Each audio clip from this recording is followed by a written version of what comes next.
함께 찬양 드리겠습니다.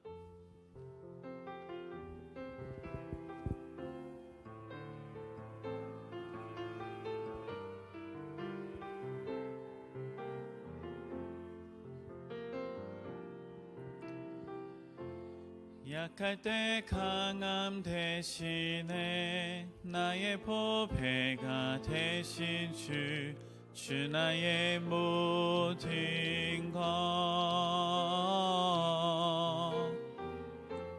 주 안에 있는 보물을 나는 포기할 수 없네. 주 나의 모든 것.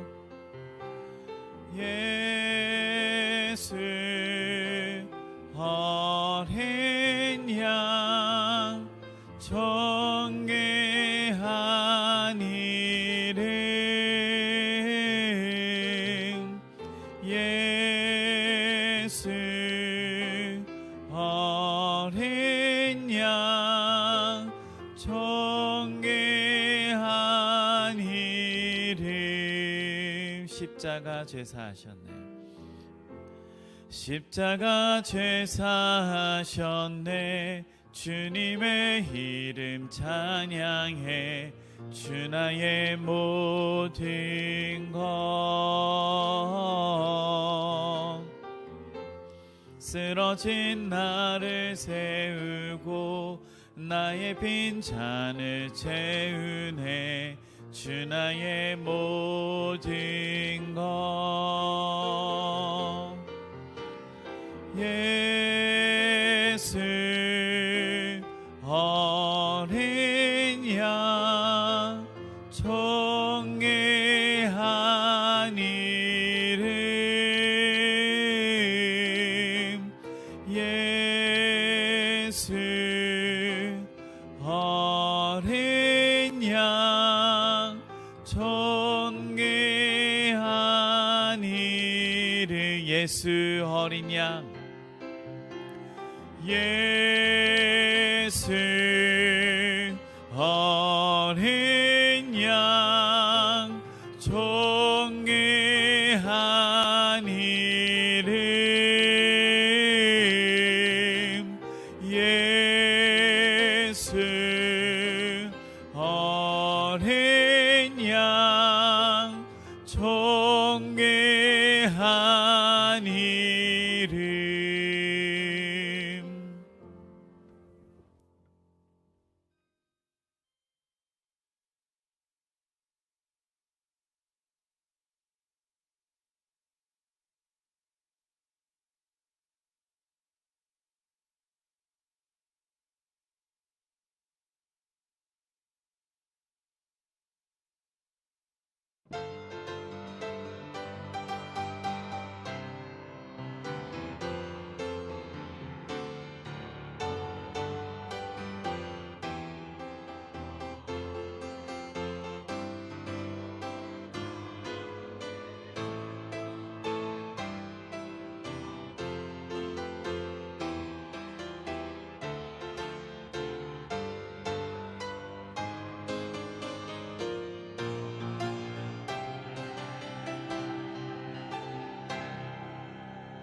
존귀하신 하나님, 생명이 움트는 이 봄을 시샘하는 찬 공기가 온 몸을 감싸는 이 아침, 따스한 생명으로 부르시는 하나님의 음성을 도저히 거역할 수 없어 이 거룩하고 복된 자리에 나오게 하심을 진심으로 감사드립니다.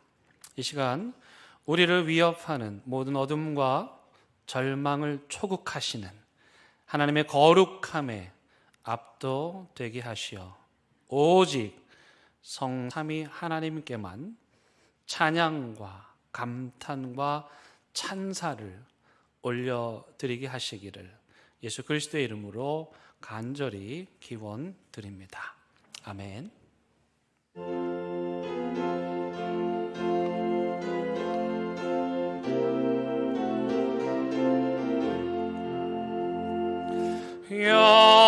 영광스러운 주를 보라. 고난받은 이 모습 승리하고 오실 때에만 민경배하리라. 왕의 왕이 되신 주께 면류관을 드리세. 왕의 왕이 되신 주께 면류관을 드리세. 보좌 위에 계신 주께 면류관을 드리세. 천은 천사 소리 높여 주를 찬송하도다. 왕의 왕이 되신 주께 면류관을 드리세. 왕의 왕이 되신 주께 면류관을 드리세. 외인들이 조롱하며 가시관을 씌웠네. 성도들과 천사들은 주의 이름 높이네. 왕의 왕이 되신 주께 면류관을 드리세. 왕의 왕이 되신 주께 면류관을 드리세. 만민들의 찬송소리 하늘 높이 퍼진다. 하늘 보좌 바라보니 기쁨 한량 없도다. 왕의 왕이 되신 주께 면류관을 드리세. 왕의 왕이 되신 주께 면류관을 드리세.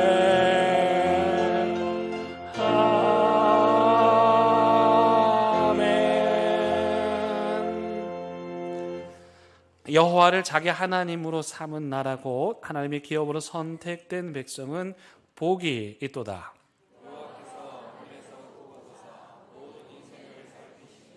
곧 그가 거하시는 곳에서 세상의 모든 거민들을 굽어 살피시는도다.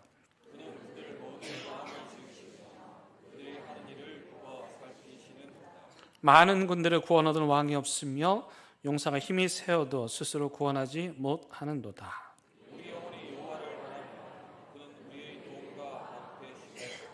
우리 마음이 그를 즐거워하며 우리가 그의 성호를 의지하였기 때문이로다.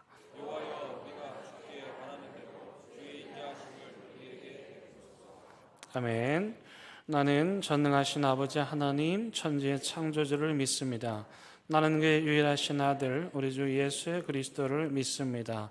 그는 성령으로 잉태되어 동정녀 마리아에게서 나시고 본디오 빌라도에게 고난을 받아 십자가에 못 박혀 죽으시고 장사된 지 사흘 만에 죽은 자 가운데서 다시 살아나셨으며 하늘에 오르시어 전능하신 아버지 하나님 우편에 앉아 계시다가 거기로부터 살아있는 자와 죽은 자를 심판하러 오십니다. 나는 성령을 믿으며 거룩한 공교회와 성도의 교제와 죄를 용서받는 것과 몸의 부활과 영생을 믿습니다. 아멘. 이 시간 하나님 자리에 앉으셔서 하나님과 여러분만이 아는 은밀한 죄를 침묵 가운데 고백하는 시간 갖겠습니다.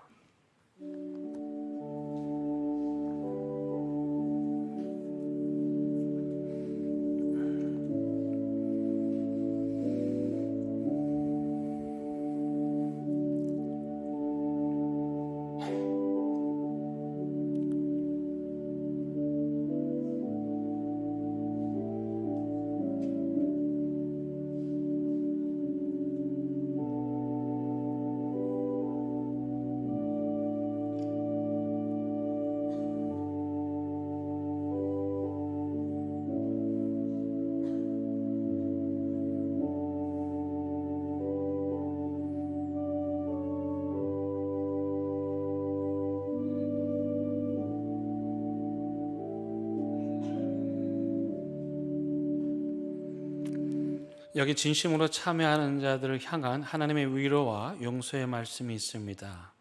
그때 내가 말하되 화로다 나여 망하게 되었도다. 나는 입술이 부정한 사람이요 나는 입술이 부정한 백성 중에 거주하면서 만군의 여호와이신 왕을 배웠음이로다 하였더라. 그때 그 스랍 중에 하나가 부젓가락으로 제단에서 잡은 바 핀 숯을 손에 가지고 내게로 날아와서 그것을 내 입술에 대며 이르되 이것이 내 입에 닿았으니 내 악이 제하여 졌고 내 죄가 사하여 졌느니라. 아멘.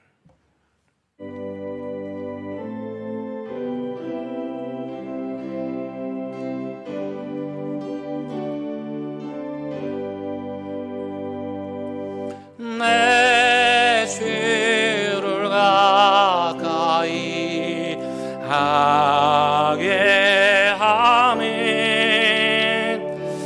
십자가 짐 같은 고생이나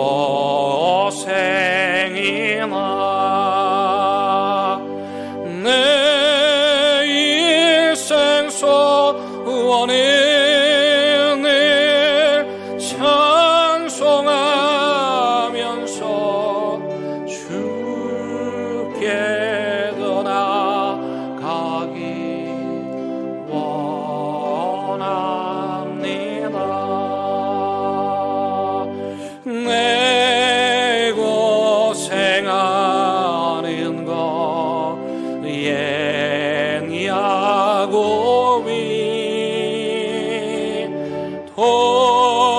돌베개 베고 잠가 아십니다.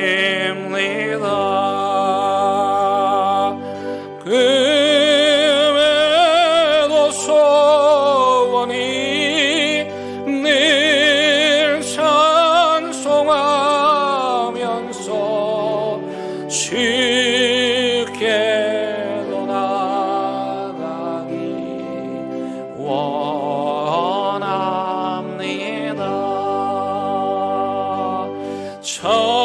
천성에 가는 길 험하여도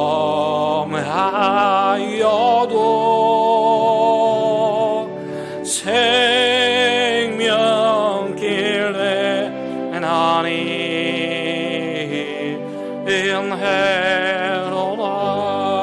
인해로나 천사를 부르니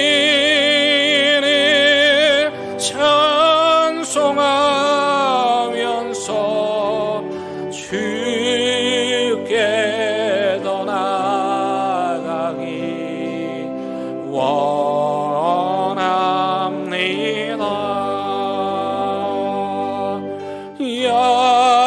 야곱이 잠게 여일 일어나는 돌다릴 쌓인 거 본받아서 승리일 때 되도록 늘 찬송하면서 주께 더 나아가기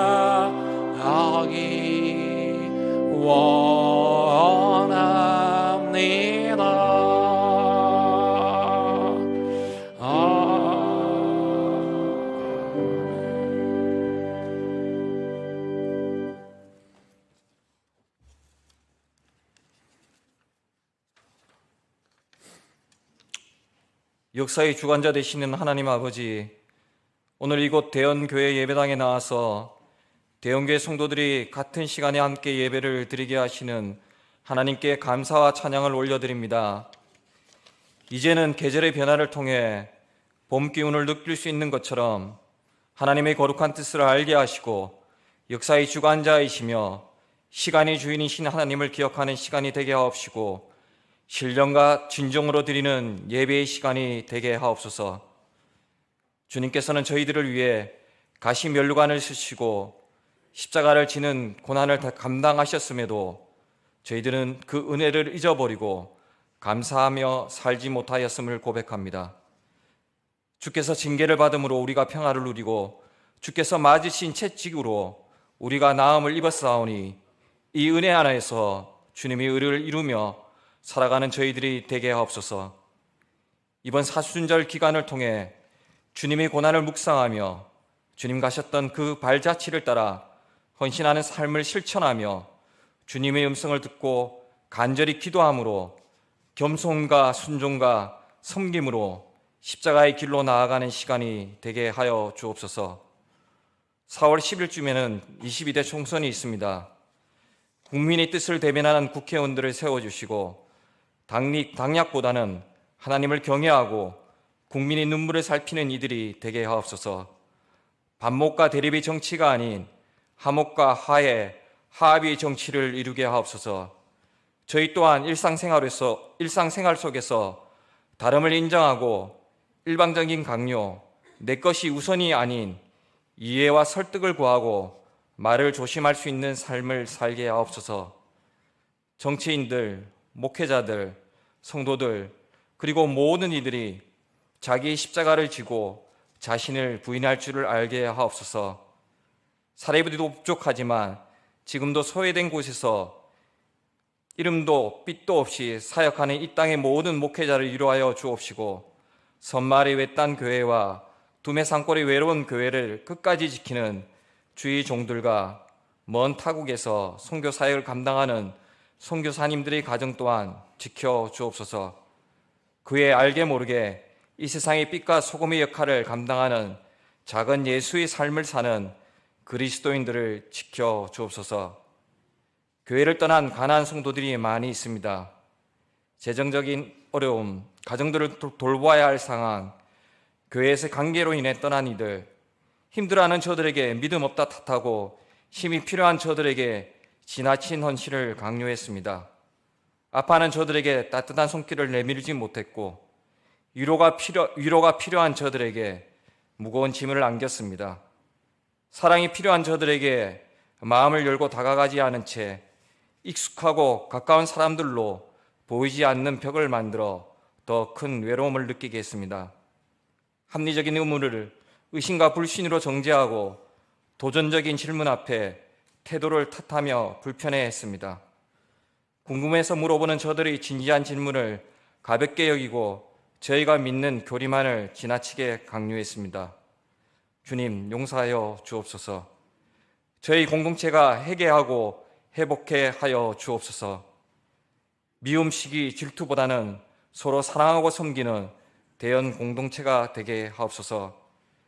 저희의 인생이 나그네 같다지만 노래하는 순례자의 삶을 살아 어려운 위기일수록 교회 공동체답게 서로를 돌아보며 섬기게 하옵시며 슬기로운 다섯 처녀처럼 다시 오심을 기다리는 마라나다의 심정으로 준비하는 삶을 살게 하옵소서. 삶의 무게와 세상사의 상처로 인해 쪼그라드는 교인들의 마음을 먼저 살핀 후에 건면할 수 있는 마음을 교회 리더자들에게 더하여 주옵소서. 우리의 모습이 나무 그릇이든 질 그릇이든 주님의 은혜로 깨끗이 씻어지면 하나님께서 사용하실 줄 아오니 우리를 정결케 하시고 써주셔서 하나님 보시기에 아름다운 삶이 되게 하옵소서. 하나님 아버지, 경제적으로 어려움을 겪고 있는 가정, 가족의 질병으로 인해 어려움을 겪고 있는 가정들에게 긍휼을 베풀어 주시어 회복과 치유와 평안을 누리게 하옵시고 지금의 현실로 인하여 절망치 않게 하여 주옵소서. 오늘 말씀을 전하시는 목사님의 심령을 성령 충만으로 채워주셔서 능력 있게 하나님 말씀을 전하게 하옵소서. 이 시간 말씀을 전하는 이나 듣는 이 모두가 은혜를 받게 하옵시고 오늘 주시는 말씀을 통해 위기 현장에서도 예수님이 오심이 복음이 되는 삶을 살아내게 하옵소서. 할렐루야 찬양대의 찬양을 기쁨으로 받아주시고 안내요원, 주차봉사와 예배와 교회를 위해 헌신하는 봉사자들에게 은혜와 기쁨을 허락해 주시어 늘 하나님을 향한 믿음으로 감당할 수 있도록 인도하여 주시옵소서. 오늘 드리는 예배가 하나님께 상달되는 예배가 되기를 소망하오며 저희들을 죄에서 구원하신 우리 주 예수 그리스도의 이름으로 기도드립니다. 아멘.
오늘 우리에게 주시는 하나님의 말씀은 사도행전 5장 1절에서 11절의 말씀입니다. 하나님의 말씀을 봉독하겠습니다. 하나님의 말씀을 경청하시기 바랍니다. 아나니아라는 사람이 그의 아내 삽비라와 더불어 소유를 팔아 그 값에서 얼마를 감추매 그 아내도 알더라.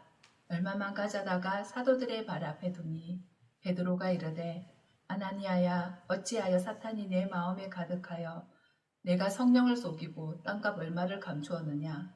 땅이 그대로 있을 때에는 내 땅이 아니며 판 위에도 내 마음대로 할 수가 없더냐. 어찌하여 이 일을 내 마음에 두었느냐. 사람에게 거짓말한 것이 아니요 하나님께로다. 아나니아가 이 말을 듣고 엎드러져 혼이 떠나니 이 일을 듣는 사람이 다 크게 두려워하더라. 젊은 사람들이 일어나 시신을 싸서 메고 나가 장사하니라. 3시간쯤 지나 그의 아내가 그 일어난 일을 알지 못하고 들어오니 베드로가 이르되 그 땅 판값이 이것뿐이냐. 내게 말하라 하니 이르되 예 이것뿐이라 하더라. 베드로가 이르되 너희가 어찌 함께 꾀하여 주의 영을 시험하려 하느냐. 보라 내 남편을 장사하고 오는 사람들의 발이 문 앞에 이르러니 또 너를 메어 내가리라 하니 곧 그가 베드로의 발 앞에 엎드려져 혼이 떠난지라. 젊은 사람들이 들어와 죽은 것을 보고 메어다가 그의 남편 곁에 장사하니 온 교회와 이 일을 듣는 사람들이 다 크게 두려워하니라. 아멘. 이것은 하나님의 말씀입니다. 아멘.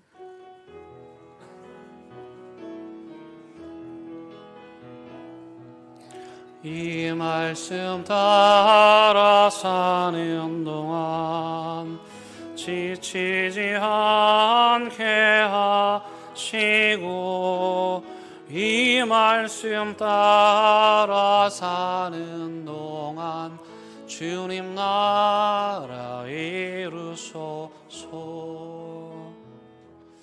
오늘 성경 봉독하신 박미숙 집사님께서 어제가 생일이셨대요. 그래서 생일 기념으로 자원에서 성경 봉독을 하셨는데 하필이면 오늘 본문이 지난주처럼 한 절도 아니고 11절이나 되는 거예요. 거기다가 생일날 읽기에는 심히 거북스럽고 불편한 부부가 다 함께 죽는 뭐 이런 말씀을 읽어서 대량 난감이었다.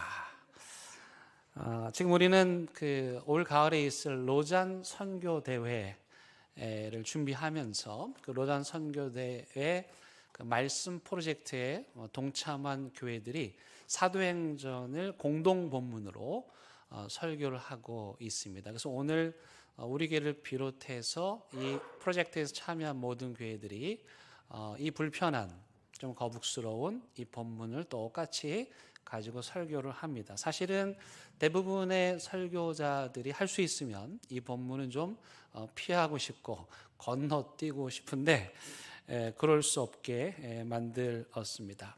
여러분, 그렇다면 이 본문은 생일날 읽으면 부담스러운 좀 거북스러운 그런 본문일까요? 그렇지 않습니다.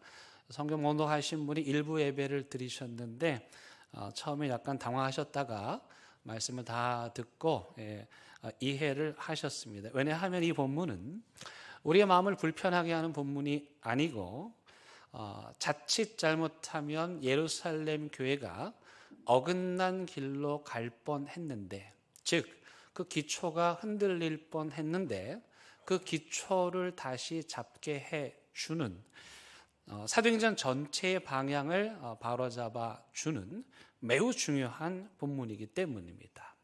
그렇다면 도대체 어떤 일이 일어난 것일까? 그 이야기를 좀 살펴보면 주인공은 아나니아와 삽비라라고 하는 부부입니다.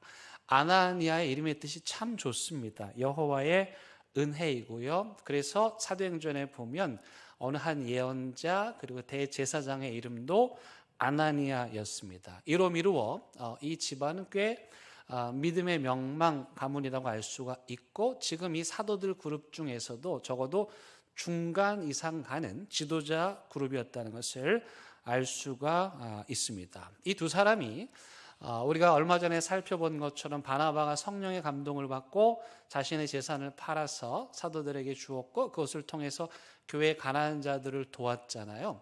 그래서 이 아나니아 삽비라도 바나바처럼 자신의 땅을 팔아서 사도들에게 헌금을 하였습니다. 다만 차이가 있다면 바나바는 자신의 모든 걸 다 드렸고 이 아나니아 삽비라 부부는 그 중에 일부를 떼어 놓았다는 것입니다. 그런데 어찌된 영문인지 베드로 사도가 이것을 다 알고 따져 물었습니다. 그러면 아나니아가 사실은 여차저차해서 이렇습니다. 자초지경을 설명하면 될 텐데 아무 말도 하지 못하고 있다가 그 혼이 떠나 그 자리에서 죽습니다. 이어서 한 3시간쯤 지나서 그의 아내 삽비라가 들어왔고 역시 베드로가 그에게 일이 어찌된 일이냐, 이것이 네가 땅 판 돈의 전부이냐라고 물었더니 이 삽비라가 네 그렇다고 천연덕스럽게 대답을 했고 그녀 역시 남편의 뒤를 이어서 죽게 됩니다. 정말 안타깝습니다. 그리고 당혹스러운 일이 아닐 수가 없습니다. 아니 헌금을 안 한 것도 아니고 자기 땅을 팔아서 하나님께 헌금을 했는데 어떻게 이런 일이 있을 수가 있겠습니까? 그런 맥락에서 본다면 이 이야기는 돈의 문제는 아닌 것 같습니다. 왜냐하면 하나님께서 그것 조금 떼어놨다고 옹졸하게 이러실 분은 아니시기 때문입니다. 그러면 왜 이런 일이 일어났을까 본문에서 우리에게 몇 가지 힌트를 주고 있는데요. 첫 번째 2절에 감추다라는 동사입니다. 그들이 땅을 판 돈의 일부를 떼어서 감추었다고 하는데, 이 감추다라는 그 원어의 뜻이 뭐냐면 횡령하다입니다. 그리고 3절 말씀에 보면, 그리고 3절과 4절에 속이다, 거짓말하다라는 말이 나옵니다. 아하, 이게 이 본문을 해석하는 힌트가 될 수가 있겠습니다. 이 두 동사를 통해서 우리는 이런 유추를 좀 해볼 수 있습니다. 아나니아 삽비라 부부가 바나바처럼 그 전부를 하나님께 드리기로 마음을 먹었겠죠. 둘이 결심을 했겠죠. 그리고 땅을 팔아서 돈을 받아보니 막상 마음이 바뀐 거죠. 아유, 땅을 팔았으니 부동산 복비도 좀 내야 되겠고, 세금도 좀 내야 되겠고, 이거 땅 오랜만에 목돈을 만져보니 이렇게 저렇게 쓸 때도 좀 있었겠고, 그래서 이 두 부부가 돈을 뚝 띄어서 자기 몫으로 남겨둔 것입니다. 그 금액이 얼마나 될까? 그건 그렇게 중요하지 않습니다. 문제는 이들이 그냥 하나님께 제가 이렇게 땅을 팔아서 이만큼 드리고 이만큼 제가 갖겠습니다 라고 했다면 괜찮았을 텐데, 이들이 하나님께는 땅을 팔아 다 드리겠다고 말해놓고 하나님을 속이고 하나님 몰래 돈의 일부를 횡령한 것입니다. 따라서 이 아나니아와 삽비라의 죽음은 돈 문제가 아니고 하나님을 속였다는 이 거짓말이 문제가 되는 거예요. 그럼 왜 이들은 하나님을 속였을까요? 굳이 왜 이런 행동을 했을까요? 그건 아마도 바나바와 관련이 있을 것 같아요. 여러분, 바나바가 아까 말씀드린 것처럼 자기 재산을 다 팔아서 교회에 어려운 사람들을 도와주었더니 교인들이 반응이 어땠을까요? 그 사람은 믿을 만한 사람이다, 신뢰할 만한 사람이다. 그래서 이름도 바꿔주죠. 요셉에서 바나바라고, 권위자다, 신뢰를 가진 사람이다, 그런 뜻이죠. 많은 사람들이 바나바를 존경했겠고, 그것을 지켜본 여러 사람들이 나도 바나바처럼 저렇게 하면 사람들의 인정을 받을 수 있겠구나, 그런 마음에서 그 아나니아 삽비라 같은 생각을 갖고 헌금을 했을 것 같아요. 그러니까 아나니아 삽비라는 이런 생각을 한 유일한 사람이라기보다는 그런 생각을 했던 사람들 중에 하나라고 할 수가 있겠습니다. 그런데 문제는 말입니다. 문제는 우리 하나님은 거룩하신 분이셔서 거짓을 용납하실 수 없는 분이시라는 것입니다. 여러분, 하나님이 아나니아와 삽비라의 거짓을 용납 안 하신 게 아니고요, 용납을 못 하신 거예요. 여러분, 안 한 거하고 못 한 거는 달라요. 그러니까 하나님이 그들의 거짓을 용납 안 하신 게 아니고 못 하신 거예요. 왜? 그분은 거룩하기 때문에요. 그렇게 보면 우리 하나님도 못 하는 게 있네요. 뭘 못 하세요? 우리 하나님 뭘 못 하세요? 야, 요거 나중에 그 넌센스 퀴즈를 하기 참 좋은 문제네요. 우리 하나님이 못 하시는 거, 그건 뭐냐? 거짓은 절대로 용납하실 수가 없는 거죠. 왜냐하면 거짓은 누구의 속성입니까? 사탄의 속성입니다. 그래서 사탄을 흔히 거짓의 아버지다 이렇게 말하는 거예요. 그래서 우리가 거짓말을 하면 누구의 자식이 되는 거예요? 하나님의 자식이 아니고 사탄의, 어둠의 자식이 되는 겁니다. 또 다른 문제는 뭐냐면, 영이신 우리 하나님은 우리 마음속에 있는 걸 다 아세요. 우리가 어떤 생각을 하고 있는지 다 감찰하고 계세요. 그런데 이 사람들이 그걸 모르고 하나님을 속이려고 했던 거죠. 여러분, 마가복음 3장 29절에 보면 예수님 이런 말씀하셔요. 누구든지 성령을 모독하는 자는 영원히 사하심을 얻지 못하고 영원한 죄가 되느니라 말했어요. 다른 죄는 다 사함을 받지만 하나님의 거룩하신 성령을 속이고 거짓말하는 것은 용서받을 수 없다는 거예요. 우리가 믿는 하나님은 참 좋으신 분이죠. 맞죠? 그러나 여러분, 하나님이 좋으시다고 해서 그분이 쉽다는 건 아니에요. 우리 하나님은 편하신 분이에요. 그러나 쉽게 대할 수 있는 분은 아니에요. 우리 하나님은 그렇게 쉬운 분이 아니세요. 하나님을 편하게 대해야 하죠. 그렇다고 해서 함부로 대해야 된다는 말은 아닌 거예요. 많은 사람들이 편하게 대하는 것과 함부로 대하는 것을 분별하지 못하는 거예요. 사람들에게도 그런 거예요. 내가 편하게 하는 거야. 근데 그건 여러분 함부로 하는 거예요. 하나님에게도 마찬가지죠. 하나님께 편하게 하는 것이 함부로 하라는 뜻은 아닌 거예요. 거룩하신 하나님을 우리가 예배하면 그 거룩하신 하나님을 경외해야 돼요. 이 경외라는 단어는 두 가지 의미를 갖고 있습니다. 공경하다는 뜻과 두려워하다는 뜻을 갖고 있어요.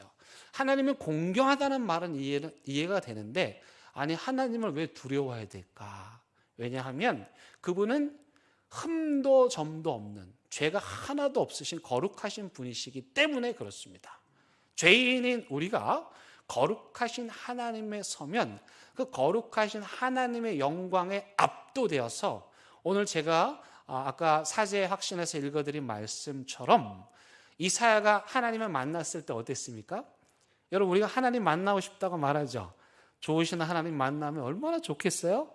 그러나 여러분, 하나님을 진짜 만난 이사야는 뭐라고 말하냐면 화로다. 하나님을 만난 게 화로다. 내가 망하게 되었다, 이렇게 말해요. 왜 그렇게 말했을까요? 하나님의 그 거룩하신 영광 앞에 서보니 자기 죄가 너무 큰 거예요. 하나님의 거룩하신 영광 앞에서 이 죄인이 도저히 서 있을 수조차 없는 거예요.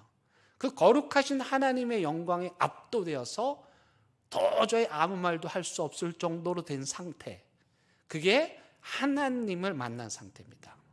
그래서 우리가 모든 예배, 주일날 드리는 모든 예배는 거룩하신 하나님을 경외해야 되고, 그 예배를 통해서 우리는 편안한 예배, 쉬운 예배, 그게 아니에요.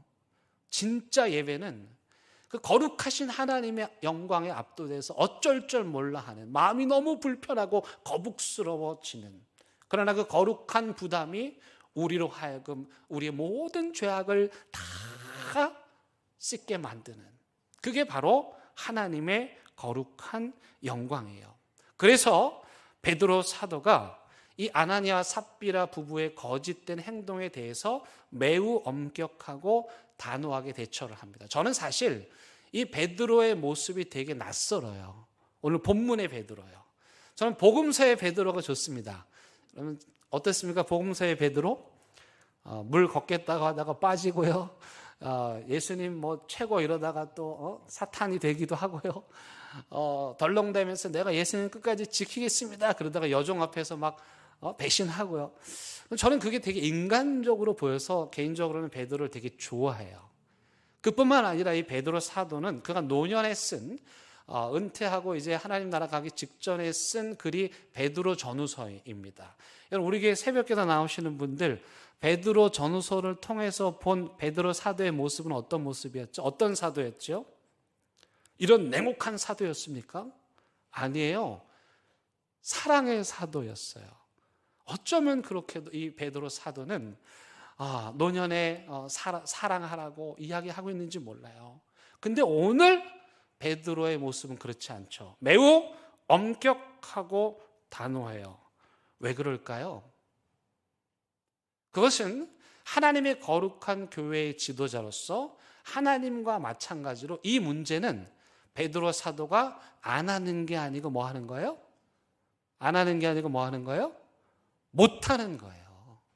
베드로도 하나님의 거룩한 교회를 더럽히는 이 일을 그냥 덮어줄 수가 없는 거예요.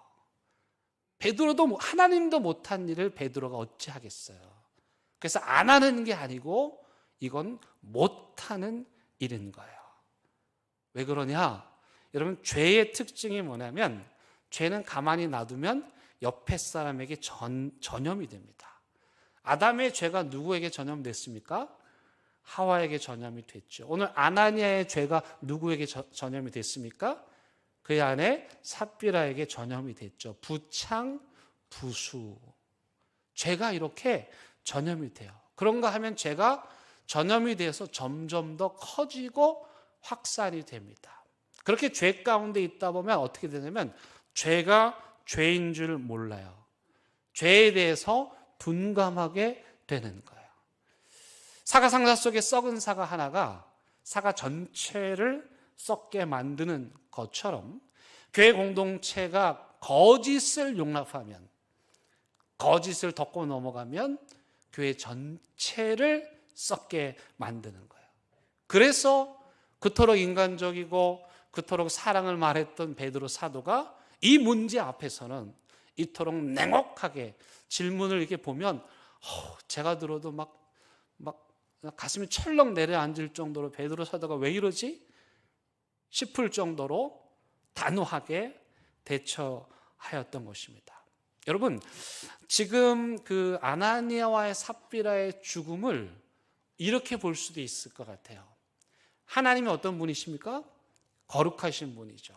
근데 그 거룩하신 하나님이 아나니아와 삽비라에게 임했어요. 그러면 어떻게 되겠어요? 아나니아와 삽비라에게 예를 들어서 거짓이 50%만 있었다. 그러면 그래도 이사야처럼 살아남아가지고 하나님의 거룩한 영광에 압도되는 경험을 했을 거예요. 근데 아나니아와 삽비라에게는 거짓이 100%였어요. 하나님의 거룩은 이 세상의 모든 거짓을 파괴합니다. 그런 의미에서 아나니아와 삽비라의 죽음은 자기에게 원인이 있는 거예요. 자기 자신을, 자기 마음을, 자기 영혼을 거짓으로 가득 채웠고 하나님의 거룩한 영광, 거짓과 함께할 수 없는 하나님의 영광에 임했을 때 그 거짓이 다 산산이 부서지게 된 것. 그게 바로 아나니아와 삽비라의 죽음의 의미인 거죠. 하지만 아무리 생각해도 하나님의 반응이 좀 과한 게 아닌가. 목사인 저도 그런 생각이 들어요. 이 일을 하나님이 이렇게까지 다루실 일인가? 왜 이렇게 강한 조치를 취하셨을까? 목소리로 비유하면 하나님이 왜 이렇게 크게 목소리를 내실까? 조금 이해가 되진 않아요. 여러분, 그런데요, 여성들이 결혼을 하여 아이를 낳고 자녀를 키우다 보면 목소리가 점점 커지나요? 작아지나요? 그렇군요. 예. 특히 언제 그 목소리가 최고조에 달아요? 아이들이 몇 살 때? 청소년기, 사춘기 때. 우리 집도 그런 일이 계속 일어나는 거예요. 여러분, 그러면 그걸 보고 아니 저 엄마는 주책이지 왜 이렇게 목소리를 크게 해? 그분을 탓할 거예요? 아니죠. 저 엄마가 저렇게 큰 소리로 말할 수밖에 없도록 만든 누구? 그 잘못에 제공한 자녀들의 탓인 거죠. 처음에는 조그만 소리로 말해도 듣는데 죄가 점점 커지니 하나님도 큰 소리로 말하실 수밖에 없다는 거예요. 그래서 실제로요, 초대교회 때는요, 마르시온이라고 하는 이단이 있었는데 그 이단이 이런 생각을 했어요. 아니, 구약의 하나님은 왜 이렇게 화를 내시는 거야? 왜 이렇게 목소리가 크신 거야? 왜 이렇게 인간들을 심판하시는 거야? 그래가지고 구약은 필요 없어. 구약의 하나님은 싹 빼버려. 그냥 쉬우신 하나님, 편하신 하나님, 좋으신 하나님만 해. 이렇게 말하는 거예요. 근데 여러분, 그들이 놓친 게 뭐예요? 하나님께서 구약에서 왜 그토록 목소리를 높이셨습니까? 그 이유가 무엇입니까? 인간들의 죄가 점점 악해졌기 때문에. 그런 의미에서 하나님께서 목소리를 높이셨다는 말은 그만큼 인간들의 악이 성행했다는 거예요. 하나님이 큰 소리를 치지 않으면 도저히 말릴 수 없을 정도로 악했다는 거죠. 이렇게까지 말씀을 드렸는데도 아나니아 삽비라 이거 하나님이 너무하신 거야 라고 생각하신다면 그런 분들은 어떤 분들이냐면 하나님을 속인 이 아나니아와 삽비라의 죄에 대해서 여러분들이 둔감해지신 거예요. 아니, 거짓말은 말 할 수 있지 뭐 이 정도로 가지고 하나님이 이렇게 말해? 죄에 둔감해졌다는 증거죠. 이 말씀을 통해서 우리는 많은 교훈을 얻게 되는데요. 첫 번째는 이 세상에 완벽한 교회는 없다는 겁니다. 여러분이 예루살렘 교회는 최초의 교회고 시작부터 성령의 역사하였고 방언의 역사가 일어났고 그리고 사람들이 너무 감동해서 자기 재산을 다 팔아다가 네 거 내 거 없이 사용하는 진짜 유토피아 같은 모습이었죠. 그런데 그 아름다운 교회가 오늘 이런 일을 만난 거예요. 그런 맥락에서 보면 이 세상에 완벽한 교회는 없는 거죠. 그렇다고 해서 여러분 우리 어차피 이 세상에 완벽한 교회가 없으니까 그냥 뭐 대충 살자, 아무렇게나 살자, 하향 평준화하자, 저 시궁창 수준의 믿음으로 살자, 그 말은 아닌 거예요. 완벽하지 않지만 어떻게 해야 돼요? 하나님의 완전함에 이르기 위해서 끊임없이 부단하게 애쓰고 노력해야 한다는 거예요. 여러분, 사탄은 끊임없이 하나님의 교회를 공격합니다. 하나님의 교회는 사탄의 공격에 쉽게 노출되어 있습니다. 왜 그런 줄 아세요? 교회는 거짓말을 못해요, 우리는. 근데 사탄은 거짓말을 너무 잘하니까 여러분 해보신 분도 알지만요, 거짓말하는 사람 앞에서 이길 수가 없어요. 그러니까 사탄을 우리가 이길 수가 없어요. 끊임없이 우리를 유혹한단 말이죠. 그 다음, 그렇다면 누가 이런 사탄의 먹잇감이 될까요? 그건 바로 마음이 병든 사람이에요. 교회에서 봉사할 때 내가 저 사람보다 더 많이 하는데 내가 인정받지 못하는 것 같아, 그런 마음이 들거나, 아나니아와 삽비라처럼 저 바나바가 존중받는데 바나바가 나하고 별 차이 없는데 나도 좀 인정을 받아야 되는데 왜 사람들이 나를 몰라줘, 그런 마음이 든다면 그건 여러분들의 마음이 병들었다는 증거입니다. 여러분, 사탄은 그렇게 병들고 공허한 마음에 공격하고 뿌리를 내립니다. 병든 마음은 사탄의 가장 좋은 먹잇감이 됩니다. 그래서 사도 요한이 이렇게 말하죠. 육신의 정욕, 안목의 정욕, 이생의 자랑, 이 모든 것들은 바로 병든 마음에서 나온다는 거예요. 마음이 공허하니까 그 마음의 공허함을 채우려고 하는데 뭘로 채우려고 그래요? 쾌락으로 채우려고 하고, 인기로 채우려고 하고, 물질로 채우려고 하는 거예요. 근데 아무리 그래 본들 그런 걸로 우리의 마음은 채워지지 않더라. 우리의 마음은 더 황폐해져 가기만 하더라. 그리고 사탄이 먹이 좋은 먹잇감이 되더라, 그런 말이에요. 그래서 여러분들이 그런 생각이 들면 어떻게 해야 될까요? 여러분, 봉사를 멈추셔야 됩니다. 그런 병든 마음으로 봉사하면 공동체도 여러분들도 어려움을 겪게 되는 거예요. 성령으로 충만하지 아니하고 자기의 의지대로, 자기의 생각대로 일을 하게 되면 우리도 아나니아와 삽비라 부부처럼 될 수 있는 거죠. 다행히 여러분, 하나님께서는 사랑하시는 사람들이 거짓된 길로, 잘못된 길로 가잖아요.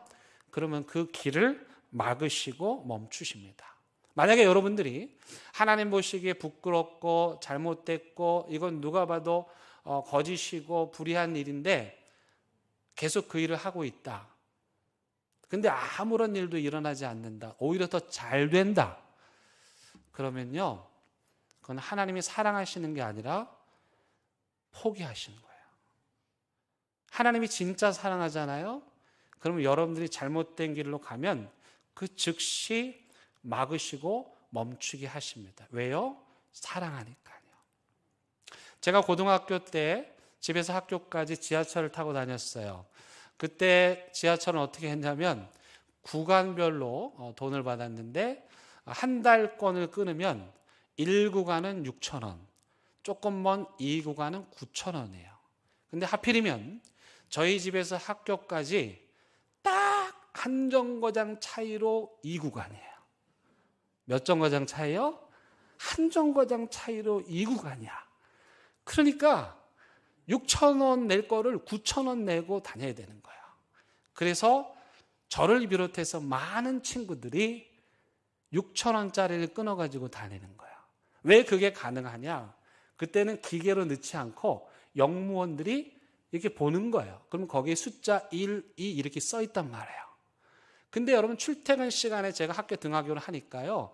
걸릴 리가 없어요. 제가 지금까지도 걸렸다는 친구 이야기를 들어본 적이 없어요. 근데 누구는 걸려요? 누구는 걸려요? 저는 걸리는 거예요. 어느 날 딱 보여주고 나가는데 영무원의 눈빛이 심상치 않아요. 그러더니 학생 이리 와. 딱 갔더니 딱 걸린 거예요. 한 정거장 차인데 그때 3,000원 컸거든요. 근데 그거 걸려가지고요. 세상에 그때는 부모님 모시고 오라 그랬어요. 그래가지고 우리 부모님 모시고 왔어요. 돈 다 물어주고 그 이후 제가 부모님께 어떤 일을 겪었을지는 여러분들이 상상에 맡길게요. 근데 참 신기하게도 그 이후에도 혹시나 하는 마음에 몇 번 똑같은 일들을 했어요. 근데 그때마다 여지없이 하나님이 제가 하면 다 걸리게 하시고 제가 하는 그 회사 망하게 하시고 안 돼요. 그래서 지금은 포기했어요. 하나님 날 너무 사랑하시는 거예요. 반만 사랑하시면 좋겠는데 조그만 틈을 보지 못하시고 참지 못하시는 거예요. 근데 그게 좋더라고요. 그게 하나님이 사랑하신다는 증거예요. 여러분, 이 하나님께서 베드로가 이 두 사람에게 회개할 기회를 주었습니까? 본문의 맥락으로 보면 너무 상황이 빨리 전개돼서 회개할 기회도 주지 않은 것처럼 보여요. 하지만 여러 정황상 하나님께서 이 두 사람에게 회개할 기회를 주셨죠. 그럼에도 불구하고 이들은 끝까지 고집을 피우며 죄의 길을 갖고 결국 자기 스스로의 죄의 대가를 치르게 되었던 것입니다. 여러분, 이 사건이 사도행전 28장 전체에서 서두에서 나옵니다. 왜 그럴까? 교회는 기초가 중요하거든요. 그 기초는 예수 그리스도이십니다. 예수 그리스도는 거룩하기 때문에 거짓을 용납할 수 없는 거죠.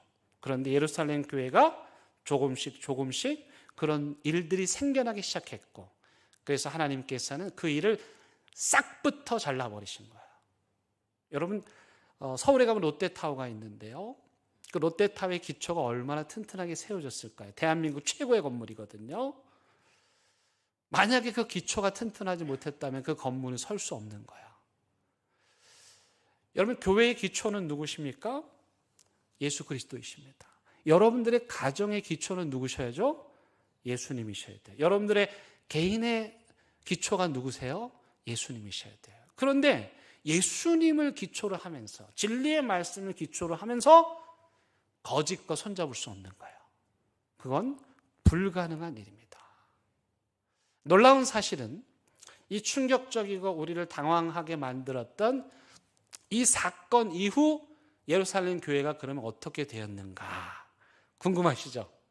그 뒤에 나오는 말씀들입니다. 12절에 보니까 교회가 이 문제를 잘 해결했어요. 이 문제를 잘 처리했더니 이후에 사도들이 나가서 예루살렘에 있는 사람들에게 하나님의 복음을 전할 때 표적이 일어났어요.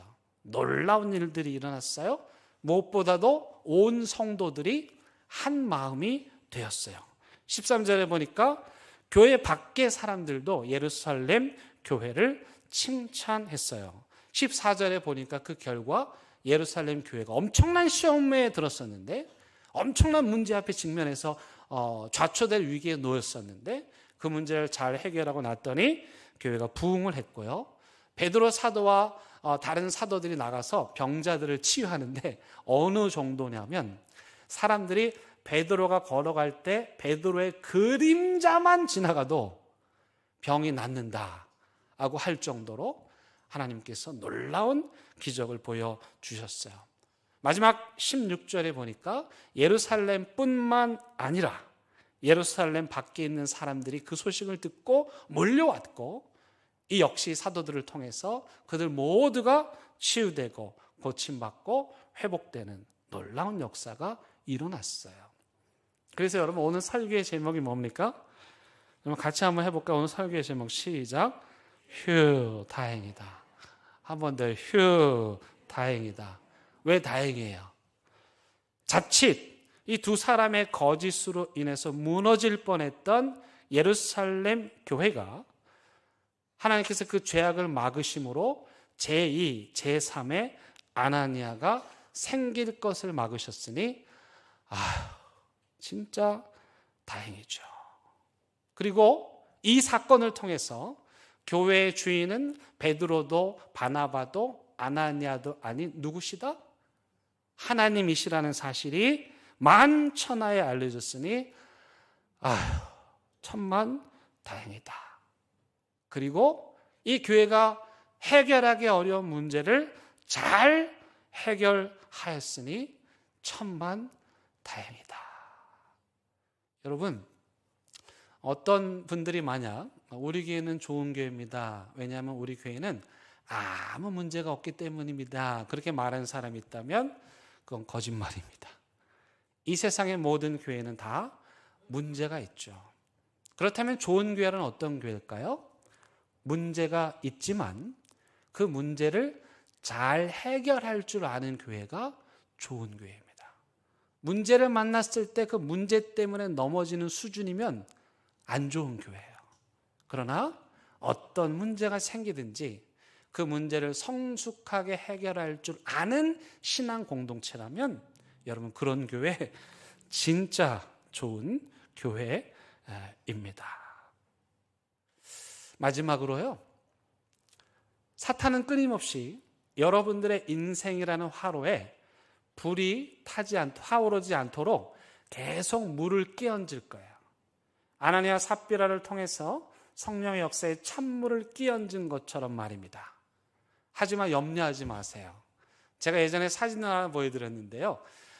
우리 필그림 하우스 철로역정 코스에 가면 이렇게 벽난로가 있고 벽난로 한쪽에서는 그 벽난로의 불을 누가 끕니까? 사탄이 찬물을 부어가지고 여러분들의 인생의 화로, 여러분들의 가정의 화로, 우리 대연교회 화로를 사탄이 계속 물을 부어서 끄는 거예요. 근데 신기한 건 그 벽난로 반대에서는 누가 기름을 붓고 계세요. 불이 계속 타오르도록. 그분이 누구세요? 하나님이세요. 그러니까 여러분, 내 인생은 왜 이렇지? 왜 자꾸 사탄이 내 인생에 찬물을 끼얹는 거지? 여러분 걱정하지 마세요. 그 반대편에서 하나님께서 여러분들의 인생의 그 화로가 훨훨 타오를 수 있도록 기름을 붓고 계신다는 사실을 여러분 잊지 마시기 바랍니다. 여기 우리 올해 바람 표 한번 따라해 볼까요? 읽겠습니다. 시작. 성령님과 함께 움직이는 교회. 한 번 더 할까요? 시작. 성령님과 함께 움직이는 교회. 여러분 우리 교회는 누가 어느 인간이 주인이 아니에요. 담임 목사가 주인이 아니고 교회 오래 다닌 사람도 주인이 아니고 헌금 많이 내는 사람도 주인이 아니에요. 우리 교회의 주인은 오직 성령 하나님이세요. 우리는 그저 따라가는 사람들일 뿐이에요. 근데 어떻게 가야 되냐면 잘 따라가야 돼요. 하나님이 우리를 이끄실 때 저와 여러분들이 우리 대연교회가 그 하나님의 진리에서 숫자 얘기할 거예요. 잘 들어보세요. 그 하나님의 진리에서 0.00000000 계속 할까요? 0.001mm도 벗어나지 않는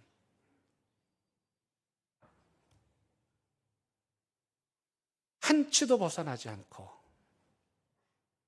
성령님께서 이끄시는 대로 따라서 움직이는 우리 대연교회가 되기를, 저와 여러분들이 되기를 주님의 이름으로 간절히 부탁을 드리겠습니다.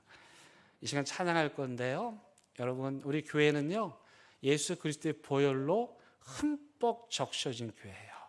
그 예수님의 눈물로 흠뻑 적셔진 교회예요. 여러분, 이 찬양을 하면서 우리 대연교회를 기도로, 눈물로, 피로 흠뻑 적셔주신 그 예수님의 사랑을 깊이 깊이 생각하시기 바랍니다. 함께 찬양합니다.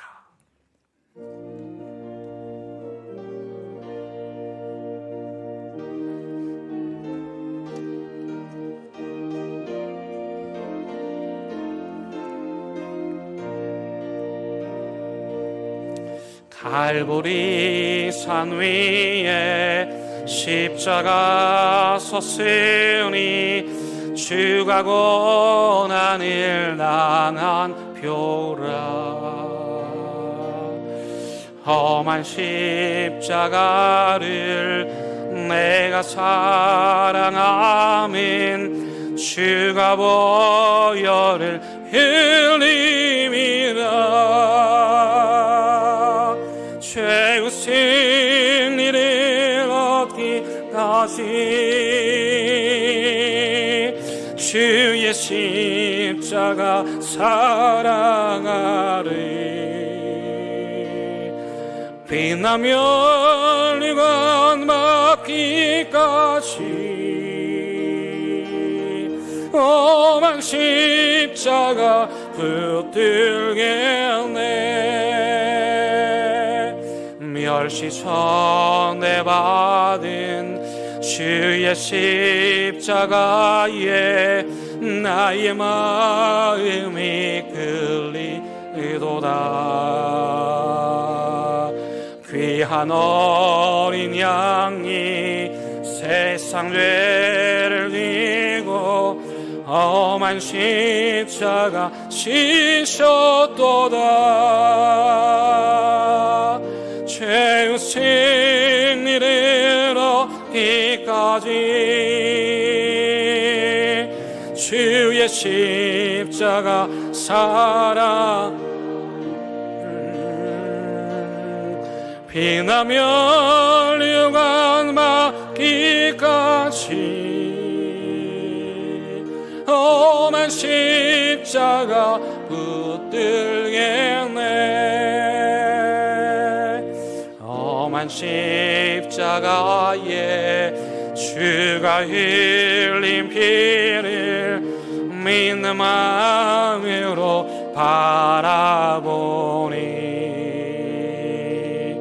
나를 용서하고 내 죄 사하시려 주가 흘리신 보혈이라. 죄의 승리를 얻기까지 주의 십자가 사랑하리. 빛나며 유관 맞기까지 험한 십자가 붙들겠네. 주님 예비하신 나의 본향집에 나를 부르실 그 날에는 영광 중에 계신 우리 주와 함께 내가 죽도록 충성하리. 죄의 승리를 얻기까지 주의 십자가 사랑하리. 빛나며 유관 받기까지 험한 십자가 붙들 최후 승리를 얻기까지 죄의 승리를 받기까지 주의 십자가 사랑하리. 빛나며 영원 받기까지 험한 십자가 붙들겠네. 기도하시겠습니다. 하나님, 우리도 혹 진리의 길을 벗어나 거짓된 길로 가거든 주님, 아나니와 삽비라 그 걸음 멈추셨던 것처럼 우리의 죄악된 걸음도 멈추어 주시옵소서. 그렇게 오직 예수 그리스도의 진리의 길, 십자가의 길만을 정직하고 신실하게 걸어가는 우리 대한교회 모든 성도들 다 되게 하여 주옵소서. 예수님의 이름으로 기도드립니다. 아멘.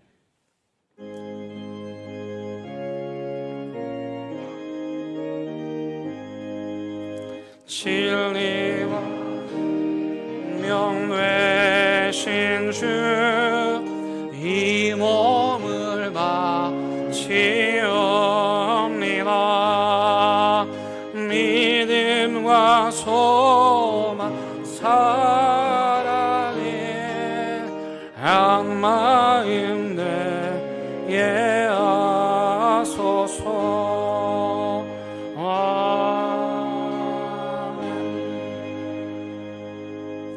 하나님, 이 시간 하나님 앞에 아나니아와 삽비라 같은 마음이 아니고 바나바와 같은 마음으로 귀한 예물 올려드립니다. 세상은 이것을 수치로 계산하지만 우리 하나님은 숫자가 아니라 마음의 중심을 보시는 줄로 믿습니다. 여기 우리 대형교회 성도들의 정직한 눈물과 신실한 땀이 배어 있사오니 이 예물 기뻐 받아주시고 이들의 삶도 받아주셔서 이들이 이 땅에 사는 날 동안 부족함이 없도록 넉넉하고 풍성하게 모든 필요들 다 채워 주시옵소서. 아나니아와 삽비라가 가득한 세상 향하여 나아갑니다. 그들의 거짓에 우리가 전염되지 않게 하여 주시고 우리의 거룩함과 우리의 정직함이 그들을 부끄럽게 할 수 있는 복된 삶 살게 하여 주옵소서. 예수님의 이름으로 기도드립니다. 아멘. 우리 함께 인사 나누시겠습니다. 잘 오셨고요. 환영합니다. 반갑습니다. 우리 교회 오늘 방문하여 주셔서 함께 예배드리신 분들께 감사를 드립니다.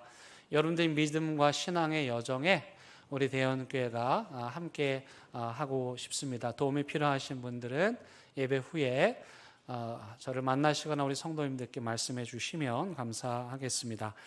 내일이 무슨 날이죠? 3월 11일 무슨 날입니까? 부산 독립운동이 있는 날이지요. 여러분, 우리 교회 하단에도 변함없이 바람개비 태극기가 피었는데요. 예배 후에 여러분 가셔서 그 하단에서 사진 촬영하셔가지고 그 사진을 제출해 주시면 선물을 드린다고 합니다. 자녀들, 손주들과 함께 오신 분들 그 태극기 바람개비 꽃에서 사진 찍으시면 교육도 되고 추억도 되고 상도 받고 너무 좋네요. 많이 참여해 주시기를 바랍니다. 우리 한우리 선교회에서 여러분들 헌옷, 또 신발, 가방 등을 모집합니다. 여러분 많이 협력해 주시면 감사하겠고요. 우리 바이올린 교실이 지금 잘 정착이 되어서 진행되고 있고 이제 곧 정기 연주회도 할 예정입니다. 맞죠? 예. 네. 이어서 또 우리 플룻 교실도 시작이 되었습니다. 우리 성도님들이 자발적으로 자원해서 바나바처럼 이렇게 헌신해 주시니 정말 감사를 드립니다. 우리 최민정 집사님께서 아주 뛰어난 연주가시거든요. 여러분 혹시 이 기회에 악기 하나 배우고 싶다 하시는 분들은 다음 주부터 시작을 하니까 여러분 신청해 주시면 되겠습니다. 저는 오늘 동강교회 남선교회 헌신예배 인도하러 갑니다. 우리 노예는 아닌데 여러 차례 부탁이 있어서 가게 되었습니다. 기도해 주시기를 바라고, 우리 기쁜 소식 있습니다. 우리 최준은 집사님 또 김옥성 권사님 할머니 할아버지 되셨습니다. 예쁘지요? 우리 정시윤 축하합니다. 우리 박수 한번 하도록 하겠습니다. 그리고 우리 김몽석 집사님, 박영수 집사님 장남이 또 결혼을 하네요. 우리 큰 박수로 축하해 주시기 바랍니다. 네, 감사합니다. 이제 다 함께 일어나셔서 결단의 찬양 부르시겠습니다.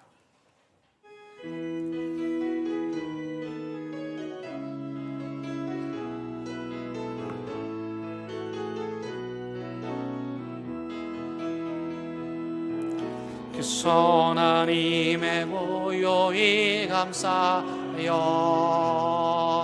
그 놀라운 평화를 누리며 나 그대들과 함께 걸어가네. 나 그대들과 희망을 여네. 지나간 아픔과 고통의 나이 무겁게 내 영혼 짓눌러도 오 주여 우리 외면치 마시고 약속된 구원을 이루소서. 그 선한 힘이 우릴 감싸시니 믿음으로 일어나릴 기대하네.